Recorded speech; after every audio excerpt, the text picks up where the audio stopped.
Today's dedication is for Terax, who gave me a very generous 1 year's worth of subscriptions on Patreon.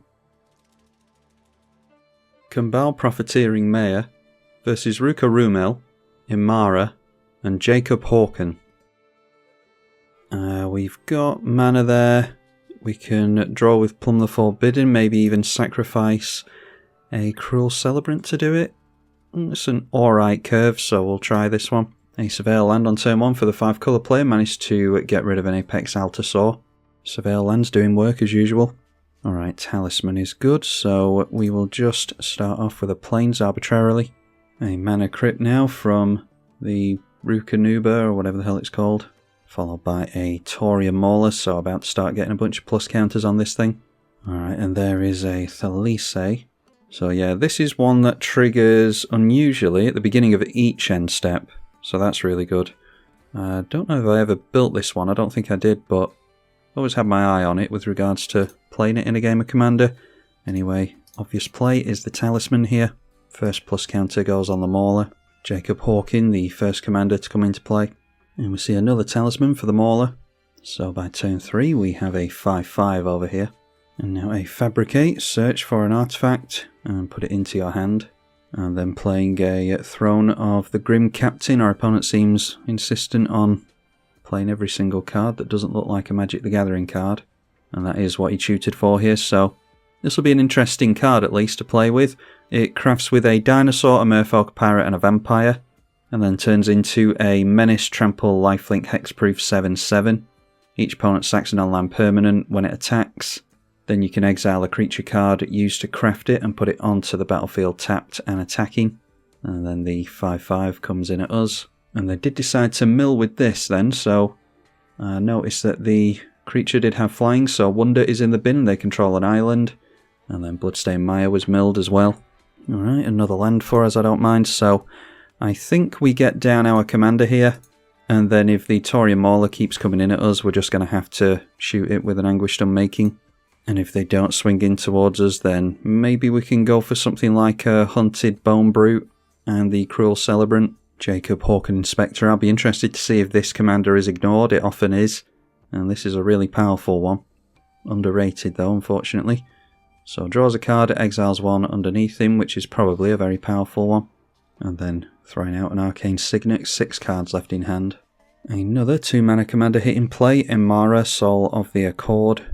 And then a land, Hold Out the Settlement, which can tap an untapped creature you control to add a mana of any colour, so tapping down the Emmara straight away to make a token, which means we are going to get a token as well. Kambal will make a Soldier token. You don't realise how many tokens your opponents make until you run Kambal Profiteering Mayor. And continuing to cast spells into the Thorium Mauler, we see a Leafkin Druid. So this is now a 9/9 flyer. Alright, and going in at the blue player this time, that's fine with me, so we might be able to hold off on an Anguished Unmaking then. So I'm wondering instead, maybe it's worth getting down Thalise, because we'll assume that Emmara's going to make tokens, and if he does, then we'll be able to get some flying chump blockers into play, in order to be able to block a massive Thorium Mauler. Anyway, milled again there. Otherworldly Gaze in the bin now, along with a Lush Portico. And there's Trumpeting Dracosaur, that's a really good one. Enters the battlefield and discovers 5. Discovering a Hostage Taker, so goes for Kambal, I'll bet. Yep. So I'll put that back in the command zone. So we're just having to take time getting down our commander again, I think, unless we want to blow up all the big things, and we could go after artifacts as well. But that would entail getting rid of a token with the Phyrexian Tower, unfortunately. Yeah, maybe we could take a turn off getting down our commander, and then look at going for Austere Command after. Again, we're risking taking a big hit from the Thorium Mauler, but our opponent's got off to too fast a start, so I don't see that there's too much we can do about that. Only got 3 cards in hand there at least, so could really hurt our opponent. I'll be tempted to go for artifacts with the Austere Commander if we get into a land next turn. So another card allowed to be exiled under the Hawken. And then we see more ramp in the form of Mind Stone, trying to get up to 6 mana as soon as possible to transform the commander. And is it 6 mana after making an additional land? And speaking of additional lands, a Solemn Simulacrum. I was talking about Austere Command actually before. I was thinking that this was 4 CMC for some reason, but we actually would have to go all creatures if we wanted to wrap up the Thorium Mauler in that. So maybe just relying on the Anguished Unmaking for it would be the thing. Presence of Gond, able to tap down the Emmara quite easily and make a token for us. So tapping that down, we'll actually make 2 tokens, but it's on 2 different instances. 2 abilities on the stack, so we'll only get 1 of these because our commander only triggers once a turn. And there's a Hornet Nest. We could get things from that as well on our opponent's turns, depending on if they want to swing in at this. And these are flyers with Death Touch, so the Taurian Mauler's going to have to be careful. Now a 14/14, by the way. Milling 2 cards again with the artifact. And this time it is Insolent Neonate and a Dogged Detective. Now Emmara, Lurker of the Lock. Plenty of bombs in this deck apparently. Mills when it enters. Polluted Delta, Misty, Heroic Intervention, and Indominus Rex Alpha. Flashing back the Otherworldly Gaze in order to surveil 3, so really trying to load up the bin apparently. Surveilling into the bin, a Quartzwood Crasher, Faithless Looting, and a Command Tower. Flashes back the Faithless Looting to draw 2, discard 2, and throws away an Anger, and yet another fetch. So everything gonna have haste thanks to controlling a mountain, which means Emmara can be activated now if there's any relevant artifacts in the bin. Don't think there's a single artifact in here, I can't tell because of all the weird artwork that our opponents included. 14/14 goes in at the Celestia player now. So Devouring Light gets to exile an attacking or blocking creature with Convoke. Excellent, so we can wipe that off our threat list here. So that means we might actually be able to play properly now. A Thalisse. So that means that we might actually be able to do some of the things we want to do here, instead of fighting against fast mana. Alright, Meat Hut Massacre isn't the worst. I think we do go for the Thalisse. I think it would be good to get some flying blockers out. So we could swing in over here and have him block with the Hornet Nest, and then we get the tokens as well. Is that going to be worth doing? Yeah, I think that's okay to do that.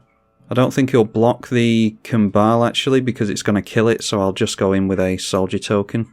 And then if he doesn't block, then so be it, we gain a life at least. Looks like he's deciding not to take advantage of being able to get a Death Touch flyer out, which is fine. I mean, we're going to end up with tokens either way. Alright, so Jacob Hawken has been allowed to untap with 6 mana available, or 7 actually. Deciding to draw a card and exile. And that triggers the Dogged Detective. Whenever an opponent draws their second card each turn, you can return it from graveyard to hand, which I'm sure they will. Only 2 cards in hand over here. And then looks like he's transforming his commander on the stack. Yep, there we go, turning his commander into the legendary enchantment. So at the beginning of your upkeep, exile the top card of your library face down. You can look at it as long as it remains exiled, and once during each of your turns you can play a land or cast a spell from amongst the cards exiled with it without paying the cost. So we'll see if they've got anything decent. We assume they do because they wouldn't have bothered transforming it otherwise, I dare say. And that's one of the cards. Of course, it was always going to be an Omniscience. So, Engulf the Shore, return to their owner's hands all creature cards to do with islands, blah blah blah. Solemn bounces and comes back out. Emmara, Soul of the Accord, followed by the Hornet Nest again, so everyone's just going to be replaying their stuff, I think. Likely that the blue player has some counter magic available. If we get into another land, it might just have to be Austere Command into, we'll see, creatures and enchantments, I think. I think we just have to try and get rid of the Omniscience. Alright, there's a Boseiju, blowing up the Omniscience at least. And then milling 2 cards again, getting rid of Necropolis Regent and a Maskwood Nexus. So I'm assuming that he's going for, it's not Eerie Interlude, is it? Eerie Confluence, or whatever it's called. The Abzan sorcery that gets all your single permanents out of the bin. I'm assuming that that's what our opponent's going for. Eerie Ultimatum, I think it's called. A Tormenting Voice being cast there as well, so discarded the Hostage Taker to that. And there is Emmara again for some more self-mill, followed by the Dogged Detective, which was sent back to hand previously, so when that enters, Surveil 2. So now in the bin, Enlightened Tutor, there's a Talpa, Kogla and Yadaro, and then a Profane Tutor, and what the hell is that? A Gamble. Okay, so 3 mana available, we've got 9 cards, so we can just go for the Kambal again. And then Cruel Celebrant. It's turn 6 and we've done pretty much nothing here, so not going too well for us this game. Hawken's Insight exiles another card. Okay, an Everflowing Chalice kicked 5 times for the mono blue deck. So we'll tap for 5 mana. And didn't cast anything from underneath the enchantment, curiously. They can't play cards from under this at instant speed, so they can't surprise us with any counter magic or anything from it. Emmara giving us a token, followed by Overwhelming Instinct, so whenever you attack with 3 or more creatures, draw a card. And Leafkin Druid into play again, so 2 cards in hand for the Celestia player. This time milling a Cairn Wanderer and a Thrill of Possibility. Alright, and then the throne was activated, so now has the Flying Haste 7/7 Menace Trample Lifelink Hexproof Grim Captain.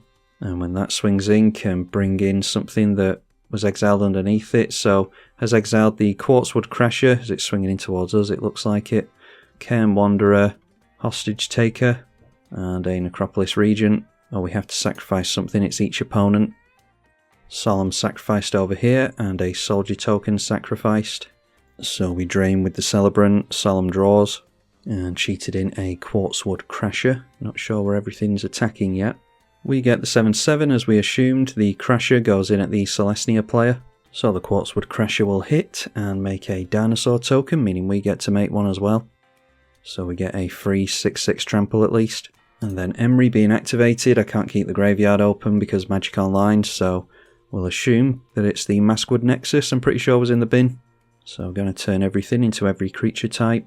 Gotta hate looking at all this weird artwork. A Flooded Strand, that is, has just been cracked from our opponent. And going after another Surveil land to throw something in the bin. And got rid of Brass's Tunnel Grinder. Okay, so let's see if we can do anything here. Wayfarer's Bauble, way too late. See, in order to get rid of this, we would have to go 2 on the Austere command, meaning that we get rid of most of our stuff as well. Or all of our stuff, actually. The Austere command is creatures mana value 3 or less. So we just have to hope that we don't get absolutely hammered over the next turn cycle. We're a few turns away thanks to the board wipes and the removal and stuff, and the lack of mana, so just go Felice again and wait for our opponents to hammer us. And as much as I want to swing in with the dinosaur at the blue player, he might make all the difference here, slowing this player down, and I want to hold back the 6/6 as a blocker anyway. Hawken cracking the Myriad Landscape. Emmara, Soul of the Accord, gonna make us another soldier, which means Felice will trigger at the end of our turn. So Emmara just passing straight through the turn unusually. 2 cards in hand there, so maybe doesn't have anything of relevance. But we do get a flying blocker with the commander at least. And the fact that our opponents are in the mid-20s and we're hovering around the mid-30s means that we might get some attacks in towards us this turn. At least us having Kambal and Felice in play might dissuade the Quartzwood Crasher from swinging in. Or anything from swinging in, because this just triggers off, any creatures with trample. A Nezahal, Primal Tide, our opponent's just got all the big creatures here. And still wants to come in with Quartzwood. The 7/7 goes to the left and spreading the damage with a 6/6. We get another 7/7. The 7/7 has flying with haste, so that goes into the left as well. Desperate for graveyard removal here. And Grim Captain going to be triggered. Path to Exile goes onto the Quartzwood Crasher. And that would have come from the Emmara, of course. Did draw a card off the Nezahal with that though. So we sacrifice a tapped soldier token, and we'll drain our opponent with the Cruel Celebrant when we do that. The Mind Stone sacrificed here, and a soldier token there as well. And then out comes the Necropolis Regent with the, what is it called? The Grim Captain. So now the blue player being encouraged to do something. Reality Shift goes onto the Nezahal, so I drew 2 cards off that before it went down. But this player is encouraging our opponents to use spot removal at least, and deciding to discard cards. You do with this. Discard 3 cards, return it to the battlefield tapped under its owner's control at the end step, so Nezahal not dealt with yet. Can't keep the graveyard open, which is infuriating. So we'll just have to go over here instead. A Malcolm Alluring Scoundrel. It's alright, wizards, we don't need to be able to read the cards. Discarded to the Nezahal, a Careful Study, a land, and an Entomb. And then we've got a 7/7 to block. It has flying. The only thing we can block it with is a spirit, so there's not much point. So as annoying as it is, it might be that we have to pull the trigger on the Austere command, unfortunately. because we're just not getting anywhere at the moment, and the vampire is going to make things very scary. So that jumps up to a 12-11. This is now a 14-14, a 12-12, a 14-14 here. Our opponent's not done yet, making a token with the Maskwood Nexus. Suppose what we could do is hope that our opponent spreads the damage again and then go for an Anguished Unmaking. Although it could be that this comes in at us and that has hexproof, so there's not much we can do about that. We do get a Changeling for our efforts though. So Thalise will get us a Spirit token at the end of the turn, draining our opponents further. Nezahal back into play. Okay, a Benevolent Offering is an interesting one. We're just really shy on mana at the moment, but we could sacrifice a Spirit for the sake of casting this. Trouble is, there's Trample in play at the moment, so I'm not sure. I mean, the obvious play is to go for the Austere command, but I'd rather, if we're going to go down to an Alpha Swing next turn, then so be it. I'd rather gamble and maybe play the Austere command in a turn or two. So what we could do is play at instant speed. We could hold up Anguished Unmaking and Plumb the Forbidden. Maybe crack a Wayfarer's Bauble. Bovine Intervention as well. And failing all that, Benevolent Offering. I think that's the thing to do here. So we'll just play out the Wayfarer's Bauble, which will draw the Nezahal player a card, unfortunately. All these are flying anyway, so how useful is a 6/6 Trampler? Could try and get him to block with the Hornet Nest to make a bunch of Death Touches. The problem is ours would come in tapped, so it would keep this player from being attacked most likely, which means he's kind of directed in towards us, or the blue player. Probably us though. Yeah, we'll just have to leave the attacks, I think. Orkan's Insight, exiling another card. I don't think we've seen too many free spells from that after the Omniscience. Amazingly, a turn 5 or 4, whatever it was, Omniscience didn't do much of anything. Begs the question why he flipped it round, really. A Defiler of Dreams going to act as a means of ramp in a weird way, but it will cantrip our opponent as well. See if he's got any blue permanents under the commander. Swings in the Malcolm towards the Celestia player who doesn't have any flyers at the moment, so we'll be able to loot with that. Discarding a Nykthos, surprisingly, although the devotion to blue isn't incredible at the moment.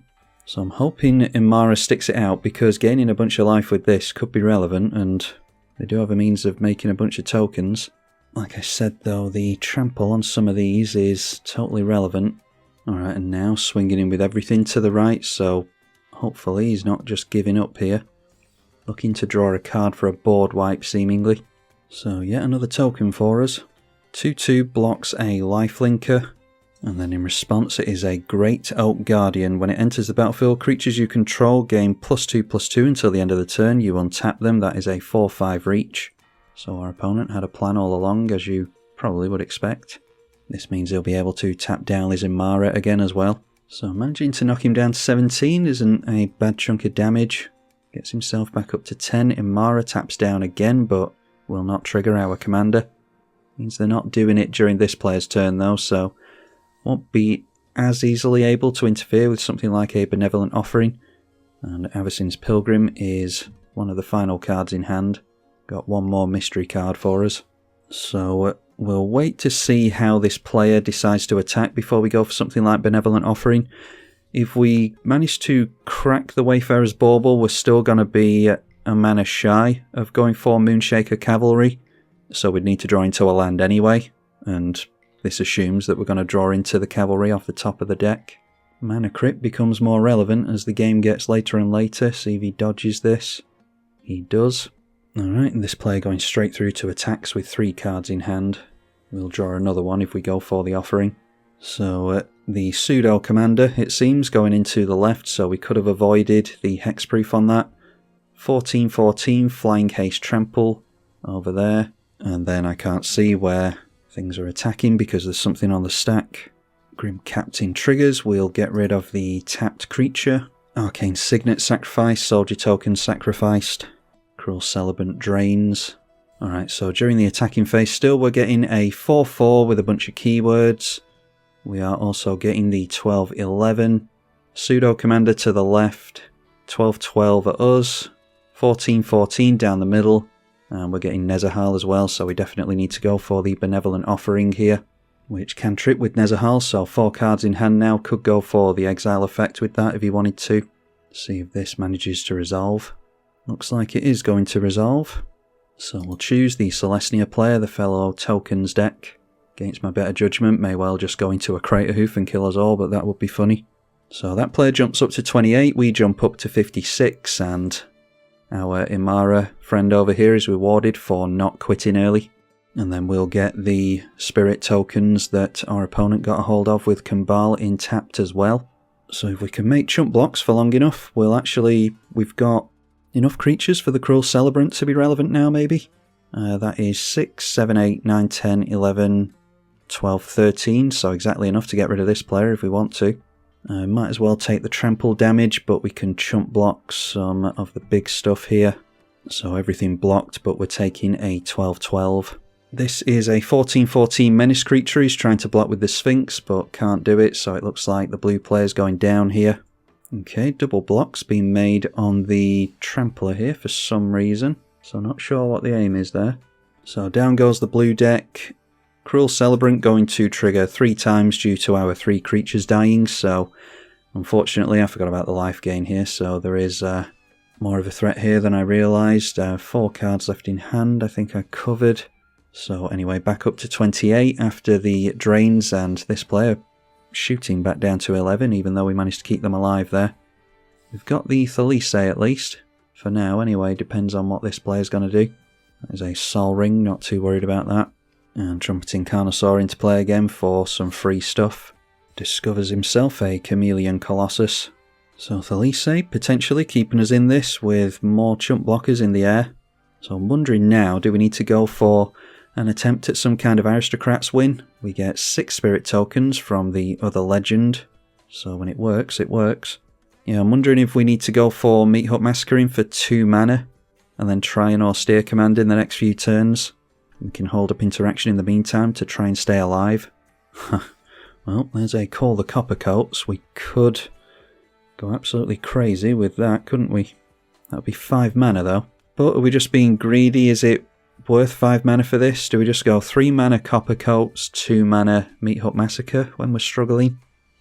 We've got 10, 13, 16, 17 creatures, plus 2, 4, 6, 8, 10 is 27, so we could get rid of this player, especially with multiple Meat Hut Massacres if they all die. We could just slam this down and use it as a sack outlet, I suppose, but they're going to gain more life, aren't they, is the problem. Yeah, we'll make additional tokens with the Thalisei at least, I suppose, so Call the Coppercoats for 3 should be fine. Yeah, let's swing in all these flyers to the right here. There's no...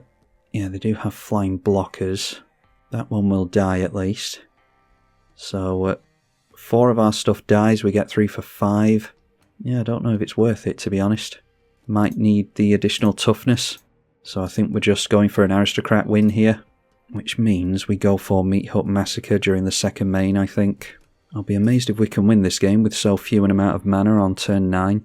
So Nezahal drawing again. Meat Hut Massacre obviously not going to wipe anything out. Trostani Discordant, we don't control anything of our opponents. We will get a couple of tokens here though. So we'll see who has the most creatures in play when we go for the target on the Coppercoats. Kambal knocking Emmara down to 9. But there are lifelinkers in play here, so it's going to make the maths difficult on attacks. I dare say this player just turns in sideways, because why not? Alright, so Descend swinging with everything, coming in at us, curiously. Not sure what the aim is here. Drawing a card with the Overwhelming Instinct. So they do somehow manage to get a board wipe off, then they could go Vanquish the Horde or something. It might not be the best idea to go for the Call the Coppercoats now. They don't have any trample or anything like that, so I don't think that anything's all that much of a threat at the moment. Emmara's a 3-3. Don't want to risk losing it though, so we won't block with Thalisei. Let's block their commander with the big creature. Maybe they're just trying to get us to block with a load of stuff and try and drain down with the Meat Hut Massacre.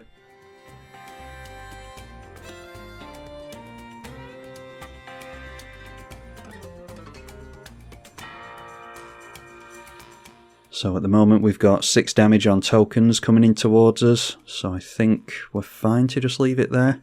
Yeah, that should be alright. So no combat tricks or anything, we just go down to 41. We drain our opponents for 2 from the Combat Celebrant, and then 2 from Meat Hut Massacre. We gain 2 life from the Massacre as well, because 2 of our opponent's creatures died, including the Commander. So now at the moment there's 3, 6, 7, 8, 9, 10 creatures in play over here. Thalise makes us more tokens. That's been a really good legend this game. And over here there's 3, 6, 9 and 10 as well. And now it looks as though this player has something for us. Maskwood Nexus makes a token. We will not get a copy of that, unfortunately. Does mean he's got more creatures over here though. So we need to dodge counter magic and stuff like that still, but the number of times Call the Copper Coats has got us out of a sticky spot is immeasurable on this channel, so we'll have to see if it does it again here. Seems as though this is a really fun, wacky deck here, so maybe he doesn't have counter magic and stuff in the deck. Don't want him to give himself hexproof or anything like that, though. We saw Heroic Intervention here, did we? I saw it somewhere. That's an Angrath's Marauders. Sources you control deal double damage. So this is going to be a Maths is for Blockers scenario here. So we will allow the attacks and then do Copper Coats in response to those. And it looks as though everything is going in at one player near enough, because those attacks were really quickly declared. So Grim Captain, see, you should be able to look at your attacks when something's on the stack, because it might be relevant. We might not want this to resolve until we know who's attacking where. But yeah, anyway, we will sacrifice something. Just make it a token. Drain our opponents for 2, and we gain another life. And now the Hostage Taker has come down, so now we're seeing the Combat Celebrant get taken out, and that will be exiled. So Meat Hut Massacre going to be more relevant than it would have been previously. We've got lifelink to consider as well, so there are 18, or actually they need to lose life yet. No sack outlet for us at the moment, so we might as well, whilst every point of life might matter, we'll sacrifice another creature to the Phyrexian Tower, so that Cruel Celebrant can trigger one last time before it goes down.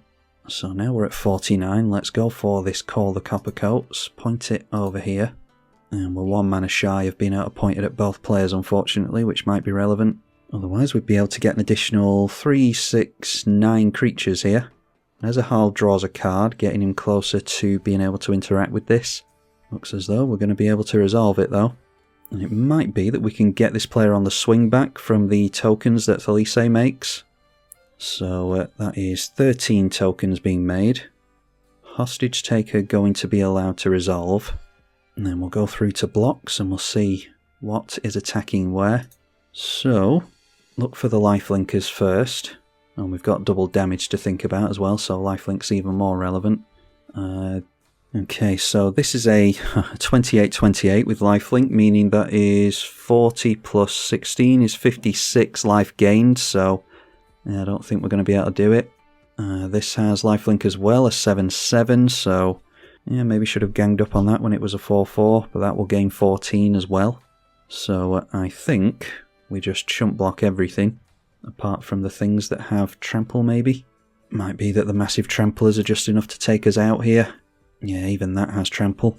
So yeah, we've got 28 points of damage, 24, 26, that's all trample. So, and it's doubled, so probably done for here. Oh, that's trample as well, a 7-6.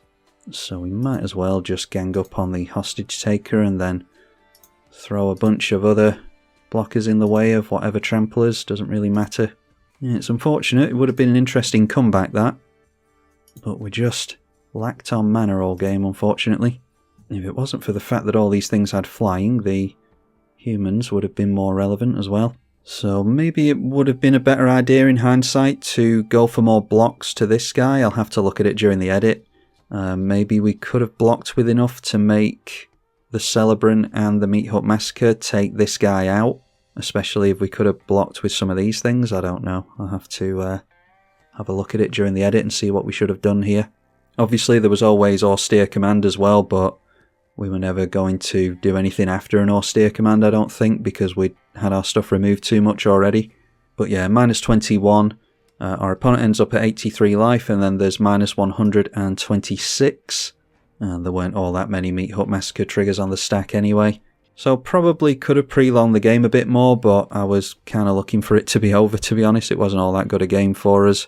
Yeah, like I said, austere command, the obvious play, but maybe the blocks here is what I'm interested at looking at during the edit. Yeah, maybe that could have been enough to drain out both opponents.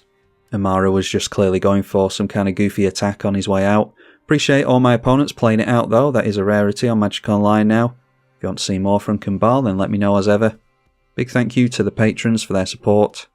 I'm Tribalkai. Thank you for watching.